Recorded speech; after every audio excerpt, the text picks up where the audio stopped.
श्रीमान BL वर्मा जी, गुजरात राज्य के सहकारिता मंत्री श्री जगदीश पंचाल जी, RBI के निर्देशक श्री सतीश मराठे जी, सहकार सचिव भारत सरकार श्री देवेंद्र कुमार सिंह जी, NDDB के अध्यक्ष श्री मिनेश शाह जी, राष्ट्रीय सहकारी डेयरी संघ के अध्यक्ष श्री मंगलजीत राय जी, इसके MD श्री KC सुपेकर जी, और जिस कैंपस में कार्यक्रम हो रहा है, इस कैंपस के फॉरेंसिक साइंस यूनिवर्सिटी के कुलपति श्रीमान JM व्यास जी, और आज के कार्यक्रम में यहाँ आए हुए सभी भाइयों और बहनों को नमस्कार। कार्यक्रम लंबा हो गया है तो मैं बहुत ज्यादा नहीं बोलूंगा। मैं इसलिए कह रहा हूं कि कम बोलूंगा कर आपको सुनने की अवस्था ठीक ठाक करूंगा। आपको मुक्ति करने के लिए नहीं बोल रहा, ग्रास्पिंग आपका ठीक हो इसलिए बोल रहा हूं। सबसे पहले तो मैं आज राम भगवान श्री राम का जन्मदिन है, रामनवमी है। आज ही चैत्र नवरात्रि की समाप्ति है। रामनवमी की पूरे देश भर को बहुत बहुत शुभकामनाएं देना चाहता हूं। यहाँ की देखता है कैंपस के बच्चे भी आए हुए हैं, विशेषकर वो बच्चों को, युवाओं को मेरा बहुत अधिक आग्रह है कि राम के जीवन को बारीकी से बहुत पढ़ना है। आपको मालूम भी नहीं पड़ेगा कि आपने क्या प्राप्त किया। मैं इस सिफारिश आपको कोई रिलीजियस कारणों के कारण नहीं करता। मानव जीवन की सभी अच्छाइयों को कितनी उत्कृष्ट जगत तरीके से एक ही जीवन में जिया जा सकता है, इसका अगर कोई उदाहरण ढूंढना है तो प्रभु श्री राम के अलावे मिल ही नहीं सकता। आदर्श बेटा कैसा हो कि पिता के एक ही बात पर 14 साल तक वन में चला जाए। आदर्श पति कैसा हो जो घनघोर युद्ध कर विश्व के सबसे शक्तिशाली व्यक्ति के साथ, भालू और वानरों के साथ भिड़ जाए पत्नी के सम्मान के लिए। आदर्श राजा कैसा हो, अपने प्राण से भी प्रिय पत्नी की टीका सुनकर जनता के सम्मान के लिए पत्नी को जंगल में भेज दे। आदर्श सेनापति कैसा हो, आदर्श राजा कैसा हो जो अपने राज्य के अंदर सुशासन इस प्रकार से करे कि युगों के बाद भी, 12-13 हजार सालों के बाद भी आइडियल स्टेट की कल्पना में राम राज्य अपने आप जुड़ जाता है। और अगर इसको ध्यान से समझना है तो राम के जीवन को सिर्फ रामायण को एक कहानी है नाते नहीं, रामायण को सभी प्रकार की व्यवस्थाओं की दृष्टि से पढ़ना पड़ेगा। इसके अंदर गुड गवर्नेंस भी है, उसके अंदर मैनेजमेंट भी है, इसके अंदर डिफेंस भी है, इसके अंदर अर्थव्यवस्था भी है। इस सारे पहलुओं को अगर समझना है तो एक ही व्यक्ति को समझना चाहिए। और एक जीवन ऐसे जिया एक व्यक्ति ने जो इतने सालों के बाद इसकी बर्थडे मनाने के लिए कोई निमंत्रण पत्र की जरूरत नहीं पड़ती। करोड़ों लोग अपने खर्चे से अपने घर में उसका बर्थडे। सभी को मैं राम जन्मभूमि की, राम जन्मदिन की, रामनवमी की बहुत बहुत शुभकामनाएं देता हूं। आज यहां बहुआयामी एक कार्यक्रम हुआ। वेस्ट से वेल्थ के कंसेप्ट को सजीवन करने के लिए गोवर्धन की शुरुआत NDDB करने जा रही है। गुजरात सरकार अपना योगदान दे रही है। डेयरी के क्षेत्र में किसानों तक अपना अधिकार, अपना रुपया पहुंचाने के लिए इलेक्ट्रॉनिक व्यवस्था के साथ जिन लोगों ने अच्छा परफॉर्मेंस किया है, सबको यहां पर अवार्ड्स भी दिए गए। और आज डेयरी संघ के सुवर्ण जयंती का भी अवसर है। ये तीनों फंक्शन, ये तीनों कार्यक्रम एक ही मंच से हो रहे हैं। मैं सबसे पहले तो एनसीडीएफआई के साथ संबंध 223 जिला सहकारी दूध उत्पादक संघ, 27 राज्य संघ और अनेक ग्रामीण दूध उत्पादक समितियों को, सहकारी समितियों को बहुत बहुत बधाई देना चाहता हूं।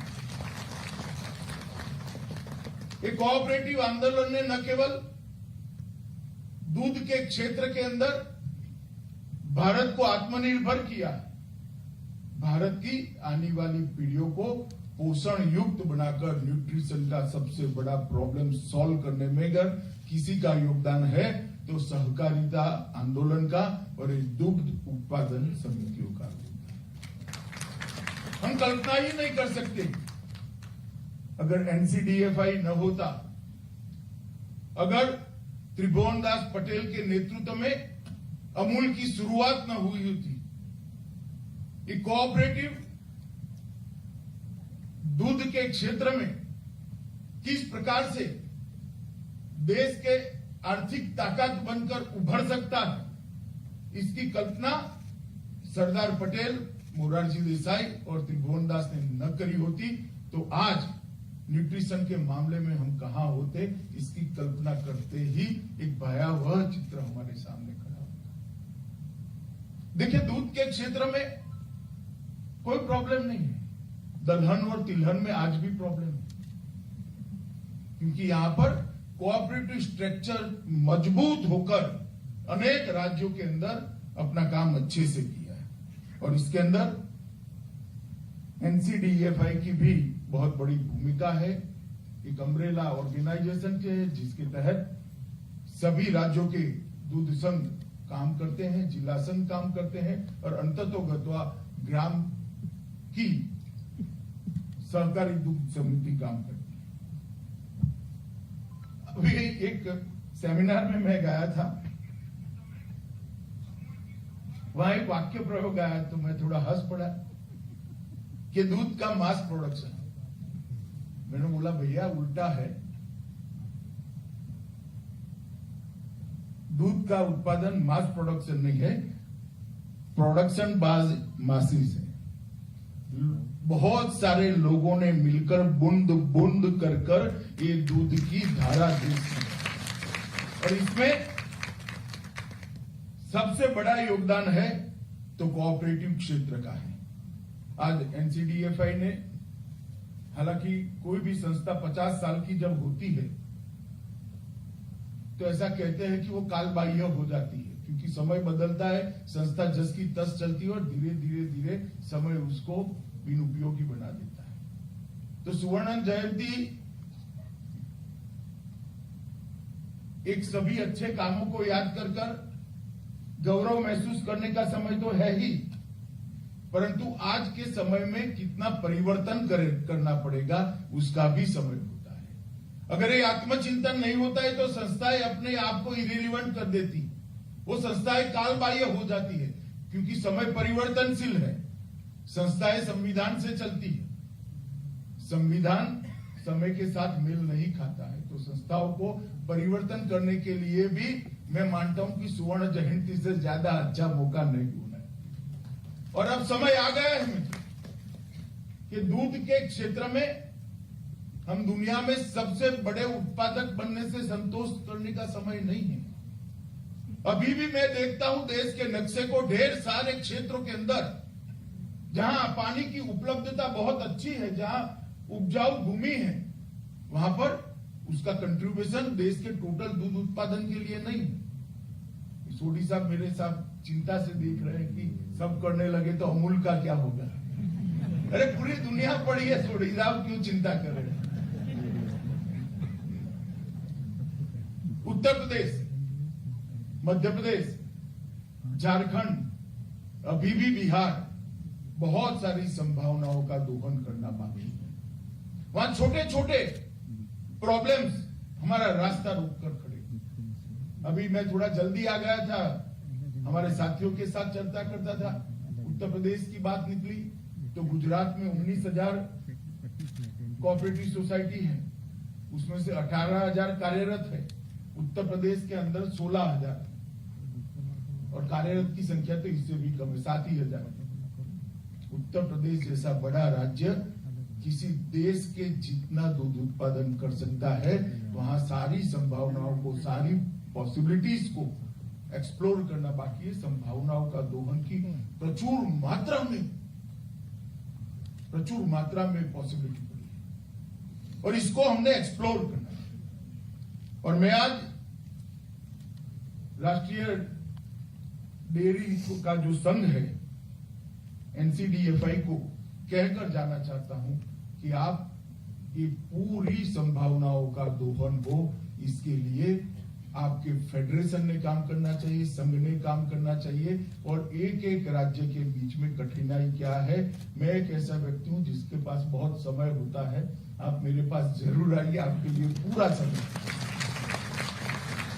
राज्य सरकारों को साथ रखकर करना पड़ेगा, मगर हम अच्छा करने जाते हैं तो कोई क्यों ना बोलेगा, सभी लोग हमारा सहयोग।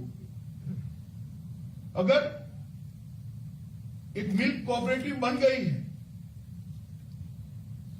और वो बैंकरप्ट हो गई तो दूसरी नहीं बन सकती, क्या हम कानून नहीं बदल सकते? बदल सकते, कानून का प्रोविजन है तो अब बदलना पड़ेगा कि 5 साल से ज्यादा जितना का ऑडिट वर्क डी है या तो जो मिल्क कोऑपरेटिव सोसाइटी काम नहीं करती वहां नई रजिस्टर हो सकती है और पुरानी को बैंकरप्सी के सिद्धांतों के तहत लिक्विडेशन करती कर सकते हैं। ऐसे छोटे छोटे हर्डलों के कारण ये रुका। तो सबसे पहला काम है NCDFI का कि सभी राज्यों की पॉसिबिलिटी को एक्सप्लोर करने के लिए जो हर्डल्स है इसको लिस्ट आउट करें। दूसरा काम है उत्पादन बढ़ाओगे तो दुनिया में दूध बेचना पड़ेगा। अब अगर दुनिया में दूध बेचना है तो स्पर्धा से बेचा जाएगा।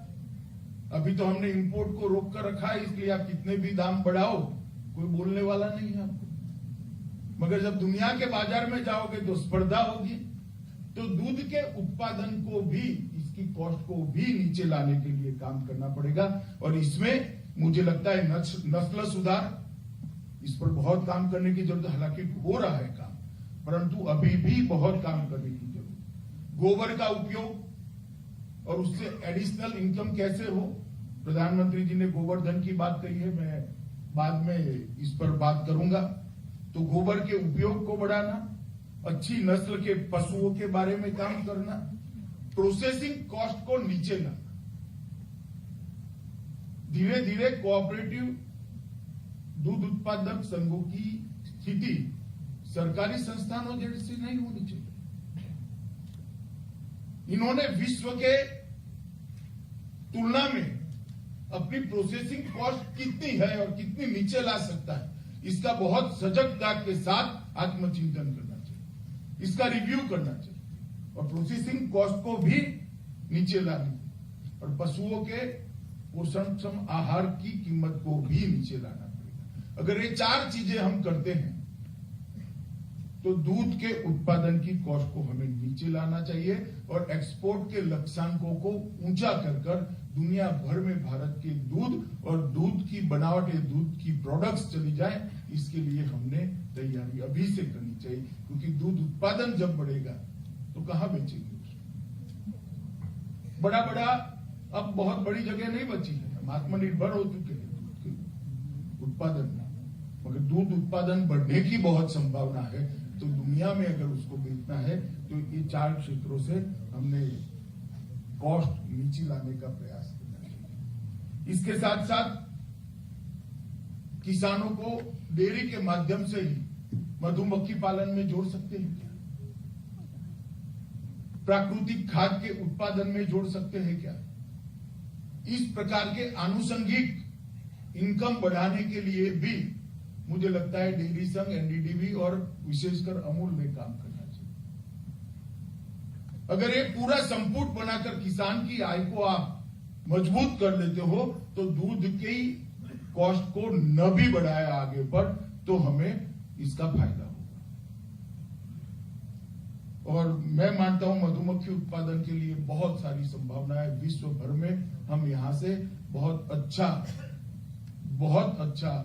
मधु भेज सकते हैं और उसके उत्पादन की सभी संभावनाओं को हमें एक्सप्लोर करना चाहिए। और एक इंफ्रास्ट्रक्चर बना हुआ है गुजरात जैसे राज्य में, तमिलनाडु जैसे राज्य में, कर्नाटक जैसे राज्य में, बिहार जैसे राज्य में भी हर गांव में आपकी प्रेजेंस, किसानों के साथ संपर्क और एक प्रकार से किसान के साथ रोज का संपर्क। अगर आप उसको मधुमक्खी पालन के साथ जोड़ देते हो तो मधु को कलेक्ट करने के लिए कोई नए इंफ्रास्ट्रक्चर की जरूरत नहीं है। आप ही की व्यवस्था से कलेक्ट होकर एक्सपोर्ट हो सके, इस तरह से पैकेजिंग होकर दुनिया भर में जा सकता है। गोबर कलेक्शन के लिए कोई नई व्यवस्था करने की जरूरत नहीं, व्यवस्था बनी हुई। इसका मल्टी डायमेंशनल प्रयोग हम कैसे कर सकते हैं, उस दिशा में सोचने की जरूरत है। मैं सब तो जरूर कहता हूं, मगर साथ में डेयरी के क्षेत्र में भारत ने जो चमत्कार किया है उसका बहुत बहुत मन से समर्थन करता हूं और इस क्षेत्र के साथ जुड़े हुए सभी लोगों को मन से बधाई भी दूंगा। क्योंकि मैं गुजरात से आता हूं, मैंने देखा है, मेरे गांव की ही बात नहीं की, हमारे गांव में डेयरी आई उसके पहले और डेयरी आई उसके बाद गांव में क्या परिवर्तन आया है हमने देखा है। महिलाओं के चेहरे पर मुस्कान आई है, महिलाओं का एम्पावरमेंट डेयरी से ज्यादा शायद किसी बात ने नहीं करा है। जो महिला को कोई पूछता ही नहीं था, 4 भैंस रख ली और डेयरी भरी और शनिवार को चेक आ जाता है, आज उसका सम्मान है, उसका वर्चस्व घर में प्रस्थापित हो चुका है। महिला एम्पावरमेंट करने में डेयरी का बहुत बड़ा योगदान है और गुजरात की समृद्धि का राज वो भी त्रिभुवनदास भाई ने शुरू किया हुआ, डॉक्टर कुरियन ने आगे बढ़ाया हुआ हमारा दूध का सहकारिता आंदोलन है। और मैं तो चाहता हूं कि हर राज्य में इस प्रकार से काम हो। आज राष्ट्रीय डेयरी विकास बोर्ड ने गुजरात में गोवर्धन योजना को एक शुरू करने के लिए गुजरात सरकार और एनडीडीबी ने हाथ मिलाया है। मित्रों, वेस्ट टू वेल्थ का प्रधानमंत्री जी का जो कंसेप्ट है, ये केवल स्वच्छता के साथ नहीं जुड़ा है। ग्लोबल वार्मिंग और बदलते हुए जलवायु परिवर्तन, ये दोनों का उपाय भी उसमें है। स्वच्छता इसी में समाहित है और उसके साथ में प्राकृतिक खेती का फायदा भी मिलने वाला है। रासायनिक खातर से होती हुई खेती का अनाज खाकर हम हमारे शरीर में अनेक प्रकार के रोगों को निमंत्रित करते थे, हमारा ध्यान ही नहीं होता। जब पिज्जा खाते बहुत टेस्टी लगता है, मगर आपको मालूम नहीं है इसके अंदर 12% फर्टिलाइजर खा रहे हो। वो शरीर के अंदर अनेक प्रकार की विकृतियां खड़ी करता है और समय आ गया है कि प्राकृतिक खेती की दिशा में भारत को बढ़ाया जाए और विश्व भर में ऑर्गेनिक फूड का जो डिमांड है उसको अगर भारत पूरा कर दे तो हमारे अर्थतंत्र का कायाकल्प हो जाए और इस देश में हो सकता है। उसमें डेयरी सेक्टर का बहुत बड़ा योगदान हो सकता है, क्योंकि प्राकृतिक खेती के लिए जो मूल चीज है वो गोबर है, वो आपके पास। प्रधानमंत्री जी ने गुजरात के राज्यपाल के एक्सपेरिमेंट को बहुत लोकप्रिय बनाया है कि 2 या 4 गाय रखने से ही 30 एकड़ से ज्यादा बड़ी भूमि में प्राकृतिक खेती हो सकती है, उत्पादन भी बढ़ता है और इसके साथ साथ बिजली, हमें ऊर्जा भी प्राप्त होती है। जकारियापुरा मॉडल उसका स्टडी कर अभी शुरुआत में 2 से 5 गांव में लगभग 200 घरेलू बायोगैस संयंत्र की स्थापना करने का जो निर्णय लिया है, मैं मानता हूं इसके इम्प्लीमेंटेशन के बाद गुजरात के किसान का ग्रास्पिंग बहुत तेज है। अगर हर गांव में 2 या 5 शुरुआती गोबर गैस के प्लांट लग गए तो देखते देखते 5-10 साल में हर घर में लग जाएगा जिसके पास पशु है। और अगर इतना होता है तो प्राकृतिक खेती के लिए बहुत बड़ा रॉ मटेरियल मिलेगा। और आज एक और काम हुआ है, वो स्लरी को मार्केटिंग हो सके इस प्रकार के जैविक खाद में बदलने के लिए गुजरात स्टेट फर्टिलाइजर कॉर्पोरेशन के साथ भी एमओयू हुआ है और उसका भी आदान प्रदान हुआ है। आपको किसान तक उसको पहुंचाना, कलेक्शन सेंटर अगर डेयरी बन जाता है, कलेक्शन सेंटर डेयरी बन जाता है तो मैं नहीं मानता इसको गांव के बाहर ले जाने की जरूरत पड़ेगी। गांव में ही किसान उसको ले जाएगा, खरीद कर ले जाएगा। तो गोवर्धन, इससे गैस के उत्पादन और उससे बची हुई स्लरी का खेत के अंदर उपयोग कर प्राकृतिक खेती, और फिर जो बाहर आता है ऑर्गेनिक प्रोडक्ट, वो किसान के सामान्य उत्पाद से 3 गुना दाम मिला सकता है, मगर उसका मार्केटिंग करना है। यहाँ सोडी जी बैठे हैं, मैंने मंच पर अवार्ड देते पहले मेरी फीस ले ली कि भाई क्या हुआ लेबोरेटरी का। उन्होंने कहा पहली लेबोरेटरी हम बनाने जा रहे हैं क्योंकि उसका सर्टिफिकेशन बहुत महत्वपूर्ण है। विश्वसनीयता होनी चाहिए कि ये गेहूं ये दुकान से जो मिल रहा है वो ऑर्गेनिक है, चावल जो मिल रहा है ऑर्गेनिक है, ये सब्जी जो मिल रही है वो ऑर्गेनिक है। तो उसके सर्टिफिकेशन के लिए मैं थोड़ा ज्यादा ही दबाव अमूल पर बनाया हूं कि भाई आप इतना बड़ा कोऑपरेटिव मूवमेंट हो, समाज के भले के लिए आप इनिशिएटिव लीजिए। उन्होंने स्वीकार भी किया है ढेर सारी लेबोरेटरी बनाकर देश भर के अंदर एक ऑर्गेनिक प्रोडक्ट को सेल करने का चेन बनाने के लिए, जो भूमि का भी परीक्षण करेगी और जो उत्पाद का भी परीक्षण करेगी और सर्टिफाइड करेगी कि संपूर्णतया ऑर्गेनिक है। तो मुझे लगता है ये आंदोलन जैसे ही पिकअप होगा बहुत बड़ा फायदा किसानों को होने वाला है, क्योंकि उनको दाम ज्यादा मिलने वाले हैं। और सबसे बड़ा फायदा होने वाला है हम लोगों को, देश के नागरिकों को, जिनको ऑर्गेनिक प्रोडक्ट अवेलेबल हो जाएगी खाने के लिए। फिर तो एक बात है, लड़कियां हंस रही मेरे सामने देखकर, फिर एक बोर्ड भी आप देखोगे कि ऑर्गेनिक पिज्जा यहां मिल रहा है। तो इस प्रकार से मैंने पहले ही क्या मल्टी डायमेंशनल कार्यक्रम और सब कोऑपरेटिव के आधारित, मुझे इस बात का बहुत बड़ा संतोष है कि आज बहुत ज्यादा काम यहां पर हो रहा है। एनसीडीएफआई की बहुत सारी उपलब्धियां हैं, मैं इसमें जाना नहीं चाहता, मगर इतना जरूर कहना चाहता हूं कि नस्ल सुधार के लिए और देसी नस्लों के रख रखाव के लिए ज्यादा काम करने की जरूरत है। आप कर ही रहे हो, परंतु ज्यादा काम करने की जरूरत है, क्योंकि देसी नस्ल जो हमारी है, इसके गोबर में जितना प्राकृतिक खेती को बढ़ावा देने की क्षमता है, विश्व की कोई नस्ल के अंदर नहीं है। ये परिणाम सिद्ध हो चुका है। तो हमारी देसी नस्लों को हम कैसे संभाल कर रख सकते हैं, इसके दिशा में भी करना चाहिए। ई मार्केट के व्यवसाय में लेन देन 267 करोड़ था 2015 में इस क्षेत्र में, अब 21-22 में 4,827 करोड़ तक पहुंचा है। बहुत अभिनंदनीय। मगर क्या हम लक्ष्य रख सकते हैं कि आपके संघ के जितने भी सभासद संघ है, वो सभी अपने सदस्य को इलेक्ट्रॉनिक तरीके से ही पेमेंट करेंगे?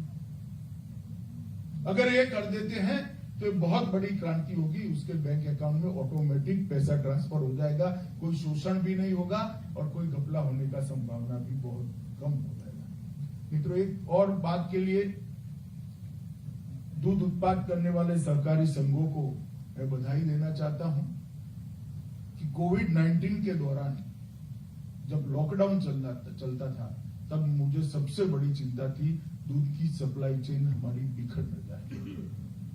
और एक बहुत बड़ा आंदोलन बना है।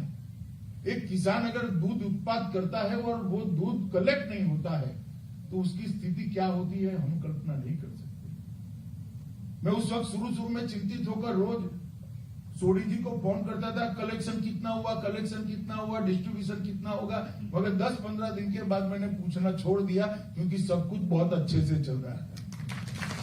130 करोड़ के देश को एक कोऑपरेटिव सेक्टर के माध्यम से लॉकडाउन के अंदर भी उसका बच्चा दूध के बगैर न रह जाए, इसकी व्यवस्था ये फेडरेशन ने की है। मैं बहुत बहुत मन से साधुवाद देना चाहता हूं कि आपने बहुत बड़ा काम किया। मित्रों, डेयरी क्षेत्र में ढेर सारी संभावनाएं पड़ी हैं और ये जो नेटवर्क बना है लगभग 1.94 लाख गांवों का जो नेटवर्क है, उसमें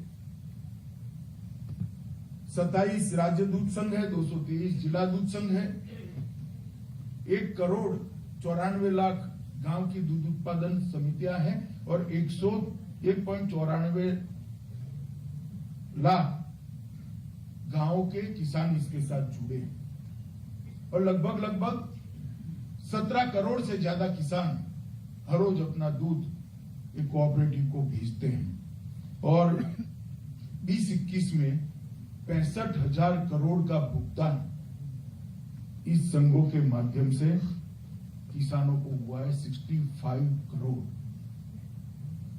कोई कल्पना नहीं कर सकता। कोऑपरेटिव मंत्रालय जब मुझे दिया, बहुत सारे लोग मुझे पूछते थे इसमें क्या करोगे, मैंने बोला मैं तो क्या करूंगा वो देखकर बताऊंगा, मगर बहुत सारे लोगों ने काफी कुछ किया है। अमूल सबसे बड़ा सक्सेस स्टोरी है, इफको बहुत बड़ी सक्सेस स्टोरी है और छोटी छोटी विधवा और त्यक्ता महिलाओं ने लिज्जत पापड़ बनाया है, वो भी कोऑपरेटिव है। आपको मालूम भी नहीं होगा कि आप कोऑपरेटिव से बना हुआ पापड़ खा रहे हैं। मित्रों, ढेर सारे इनिशिएटिव इसके माध्यम से लिए जा रहे हैं और मोदी जी ने जब अलग मंत्रालय बनाया, मेरे लिए सौभाग्य की बात है, मुझे ही इसकी जिम्मेदारी दी है। मैं राजनीति में कम आयु, बड़ी आयु में आया, मगर कोऑपरेटिव का चुनाव मैं 19 साल की उम्र में पैक्स का चुनाव लड़ा, तो मैं सबसे पहले कोऑपरेटिव कार्यकर्ता बना था। बाद में राजनीति के क्षेत्र में आया। सहकारिता मंत्रालय ने ढेर सारे इनिशिएटिव लिए हैं। पहली बार बजट आया है, 900 करोड़ से ज्यादा रुपया भारत सरकार इसके लिए आवंटित की है, मगर मैचिंग ग्रांट है राज्यों के मिलकर और कोऑपरेटिव सोसाइटियों के मिलकर। ये बजट बहुत बड़ा होना है। सरकार ने सहकारी समितियों के लिए टैक्स के जो प्रॉब्लम थे इसको भी एड्रेस किया है। सरकार ने सहकारी चीनी मिलों के बहुत पुराने प्रॉब्लम से उसको रिट्रोस्पेक्टिव इफेक्ट से सॉल्व किया है। पैक्स के कंप्यूटर हर पैक्स को मिले और उसका डिजिटीकरण हो, इसके लिए 350 करोड़ रुपया देकर सभी की सभी 65,000 प्राइमरी एग्रीकल्चर कोऑपरेटिव सोसाइटी को हम कंप्यूटराइज करेंगे। पैक्स का जो सॉफ्टवेयर होगा वो ही जिला बैंक का होगा, वो ही स्टेट कोऑपरेटिव बैंक का होगा और अंततः वो ही नाबार्ड का होगा। तो पूरी व्यवस्था ऑनलाइन और पारदर्शिता के साथ ट्रांसपेरेंट हो जाएगी। मुझे विश्वास है कि दिसंबर आते आते इसका पायलट प्रोजेक्ट भी कई राज्यों में एक साथ हम ले रहे हैं, हम कर पाएंगे और एक बहुत बड़ा प्रोजेक्ट है। मुझे यहाँ एक डिमांड कर दिया गया, परंपरा है, कोई मंत्री आते हैं तो मांग करना। भाई ये ग्रामीण दूध सहकारी कोऑपरेटिव मतलब दूध की जो सहकारिता समितियां हैं वो क्यों सरकार से पैसा, आप तो मुनाफा कमाने वाले लोग हो। गुजरात में शायद सबका कंप्यूटराइजेशन हो गया, सरकार ने कितना पैसा दिया है, फिर भी आपके मन में अगर कोई सहायता की कल्पना है तो जरूर आपका प्रपोजल मुझे दीजिए। मेरा मानना है कि जो बेटा कमाता है उसने ज्यादा मांगना नहीं चाहिए, जो भाई नहीं कमाता है उसके लिए थोड़ा स्पेयर करना चाहिए। मगर ये बहुत जरूरी है कि 1,94,000 सारी ग्रामीण दूध उत्पादक मंडियों को कंप्यूटराइज किया जाए और उसको करना चाहिए। एक बहुत बड़ा सहकारी प्रशिक्षण का कार्यक्रम भी हम लेकर आ रहे हैं और वैकुंठ मेहता राष्ट्रीय सहकारी प्रबंधन संस्थान को इसका नोडल एजेंसी भी हमने बनाया है। सहकार नीति के लिए भी हम मसौदा तैयार कर रहे हैं। यहाँ मराठी जी बैठे हैं, मैं सभी को कहना चाहता हूँ कि इसके अंदर आपके इनपुट्स सहकारिता सचिव को आप भेजिए। राष्ट्रीय सहकारी डेटा बैंक भी बनाना चाहते हैं, इसकी शुरुआत हो चुकी है। इसका एक फॉर्मेट बन रहा है। कुछ ही महीनों के अंदर पूरे देश भर में छोटे से छोटे गांव में भी अलग अलग प्रकार की, चाहे मछुआरों की कोऑपरेटिव होगी, चाहे उत्पादन करने वाले मैन्युफैक्चरिंग की होगी, चाहे टेक्सटाइल की होगी, चाहे चर्म उद्योग की होगी, चाहे दूध की होगी, एग्रीकल्चर की होगी, या मार्केटिंग से जुड़े हुए व्यवसायों की, कंस्ट्रक्शन की होगी, हर प्रकार की कोऑपरेटिव को एक डेटाबेस के अंदर लाकर इसको स्ट्रीमलाइन करने के लिए भी हमने काम शुरू किया है। मुझे भरोसा है कि मार्च 2023 तक ये डेटाबेस हम तैयार कर देश को समर्पित करेंगे, जिसके आधार पर इसके कई सारे एनालिटिकल टूल के आधार पर इसका एनालिसिस, इसका स्टडी और इसके उपाय भी हमारे यंग बच्चे ढूंढ पाए, इसके लिए हम काम करेंगे। मित्रों, आज मुझे बहुत आनंद है कि आपके बहुआयामी कार्यक्रम के अंदर आपने यहाँ मुझे बुलाया, मगर मैं फिर से कहता हूँ कि डेयरी में अब किसानों की आय बढ़ाने के लिए आनुषंगिक चीजों को डेयरी ने ही गोद लेना चाहिए, डेयरी ने ही एडॉप्ट करना चाहिए और डेयरी ने ही ये कल्पनाओं को जमीन पर उतारना चाहिए। चाहे गोवर्धन की योजना हो, चाहे मधुमक्खी पालन की हो, चाहे सूर्यमुखी का एरिया बढ़ाना हो, या चाहे किसानों को दलहन की दिशा में ले जाना हो, ये सारे काम, ऑर्गेनिक फार्मिंग हो, प्राकृतिक खेती हो या ऑर्गेनिक प्रोडक्ट का मार्केटिंग हो, इस सब में डेयरी ने थोड़ा इनिशिएटिव लेना चाहिए, क्योंकि 1,94,000 गांवों के साथ आप किसानों से साथ जुड़े हैं। ये इंफ्रास्ट्रक्चर का मल्टी डायमेंशनल उपयोग कैसे हो, उस दृष्टि से देखना चाहिए। अंत में आप सभी का बहुत बहुत धन्यवाद करकर मारी बात ખૂબ જ ધન્યવાદ માનનીય શ્રી અમિત શાહજી, કેન્દ્રીય ગૃહ અને સહકારિતા વિભાગ. આપે પ્રાકૃતિક ખેતી, NCDFI જેવા અનેક કેવી રીતે પોતાના ધ્યેય સિદ્ધ કરે એ વિશે જણાવ્યું. અને હવે ઇન્વાઇટ કરીશું શ્રી કેસી સુપેકરજીને.